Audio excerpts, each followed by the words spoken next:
Hello, and welcome to the Edifice of Trust podcast. The Edifice of Trust podcast is a thoughtful discussion of today's current events from the perspective of America's founding principles. Israel is not the target. You probably think I'm nuts. Students are protesting all across the country, waving Palestinian flags and shouting, "From the river to the sea, Palestine will be free." They are occupying campus public spaces and setting up tents and barricades. They are threatening Jewish students, and rabbis are advising Jews to avoid campus. Classes have been canceled or gone online. Graduation ceremonies celebrating 4 years or more of hard work have been called off. You would think that Israel is definitely the target of all this hate and anti-Semitism.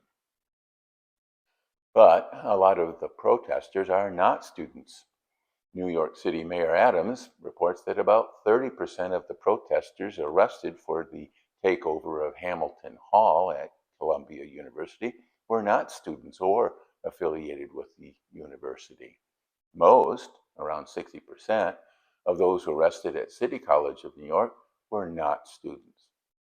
One notorious protester, James Carlson, aka Cody Carlson, aka Cody Tarlaw, has been arrested many times for protesting, going all the way back to 2005, when he hit the protest line for the West Coast anti-capitalist mobilization and march against the G8.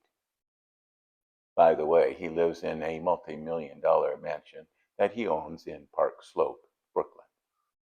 Professional organizers with funding traced to George Soros have been training the protesters for months on how to occupy campus buildings, dismantle security cameras, and disrupt emergency services. This is not a spontaneous reaction to Israel's pursuit of Hamas terrorists. It has been in the works for a long time. Israel is not the target. It is a target. Ukraine is also a target. South Korea is a target. Taiwan is a target. Sweden and Finland have joined NATO because they believe that they might also become a target.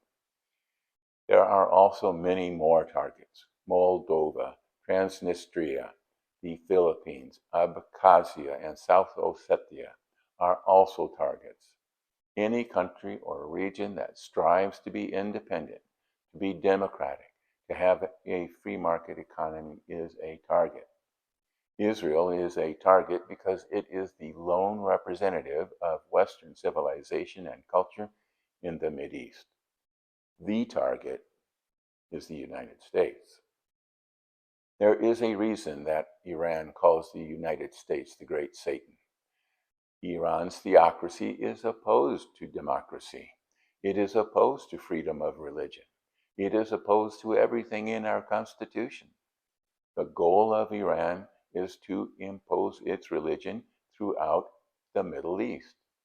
Only two things keep the Ayatollahs from succeeding in creating a new caliphate: Israel and the United States. China desperately wants to erase the century of shame and recreate the Middle Kingdom that dominated Asia and much of the world for millennia. The Communist Party of China wants to subordinate individual freedom of choice to the will of the state.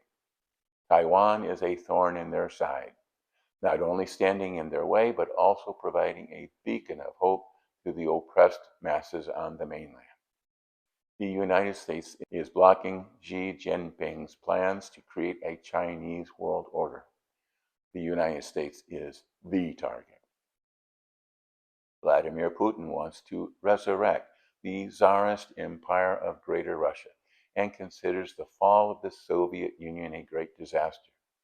He cares little about the collapse of communism, but cares a lot about recreating the Russian Empire. Ukraine, the heart of Kievan Rus, is essential to his plans. The Baltic states, Georgia, and Central Asia are also essential to recreating Putin's new empire. The hopes of the Ukrainian people mean nothing to his plans. The hopes of his own people mean little either. NATO, backed by the United States, is the only thing standing in his way.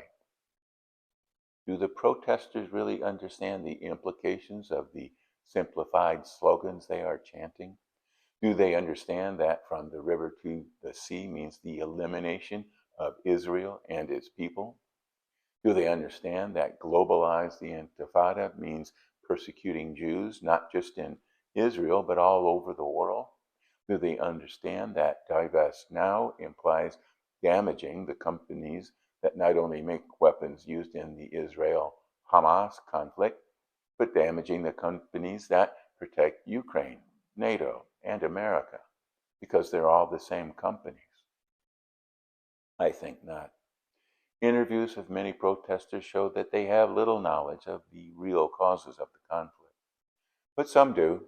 Columbia faculty linked arms to protect the protesters just before agitators among the protesters occupied Hamilton Hall. Of course, these professors want to protect the students. After all, the students are only acting on what they have been trained to do by far-left faculty. Postmodernism and woke ideology permeates most university campuses. Critical race theory that emphasizes the struggle between oppressors and the oppressed is the basis for the Palestinians' claim. The fact that there is little difference between Jews and Palestinians, both are Semitic people speaking Semitic languages, is lost on them. Both peoples have valid claims to the Holy Land, but the Israelis are rich compared to the Palestinians, so they must be the oppressors. That must be eliminated. But the same concepts taught to students at left-leaning universities that have prompted the visceral hate apparent at the anti-Israel protests also applies to America. Students are being taught to hate America. There is no role for America, as we know it, in the future they envision. Ponder that while you watch a brief message. As the Wall Street Journal reported, the Edmund Burke Foundation sought to hold its latest National Conservatism Conference in Brussels, the capital of Belgium and the European Union. Cue outrage from the political left. The conference's organizers said their first two venues canceled on short notice amid political pressure, and the mayor, Emir Kier, issued a 4-page decree banning the event. You don't have to be a national conservative to understand what's at stake here. A society that won't protect controversial political speech isn't free. Welcome back.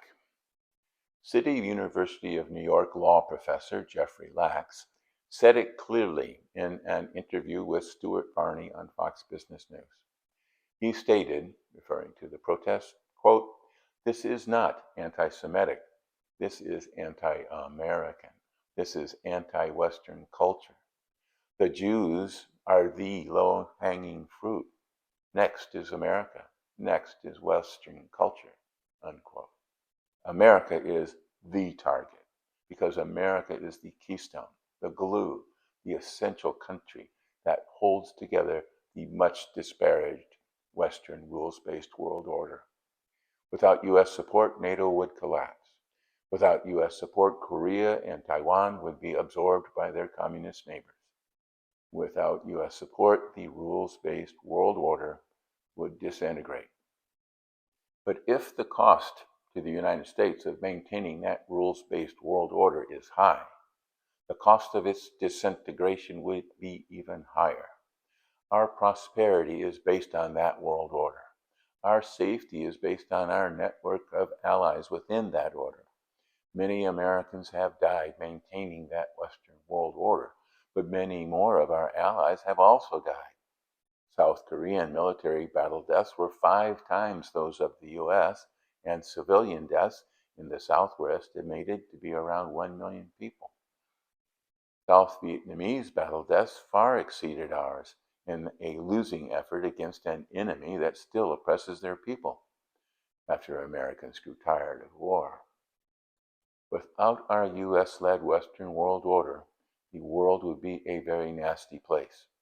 The nasty, brutish world that Thomas Hobbes feared. Enemies would be on our doorstep. Our economy would be strangled. The lives of every American would be worse. Yes, the cost of being the leader of the free world is great, but the cost of not being the leader is even greater. That is the future the anti-Israel protesters would subject us to if they had their way. That is the same grim future that the racist woke ideology would bring, the same grim future that Antifa would concoct. We owe it to our children and grandchildren to not let that happen.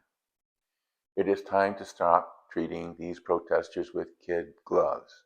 Barricading campuses and occupying university buildings is not free speech.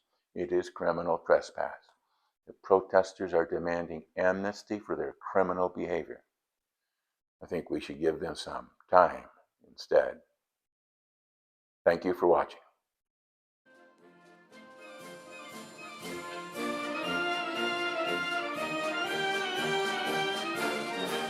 Links to source material used in preparing this podcast can be found on my website, www.edificeoftrust.com.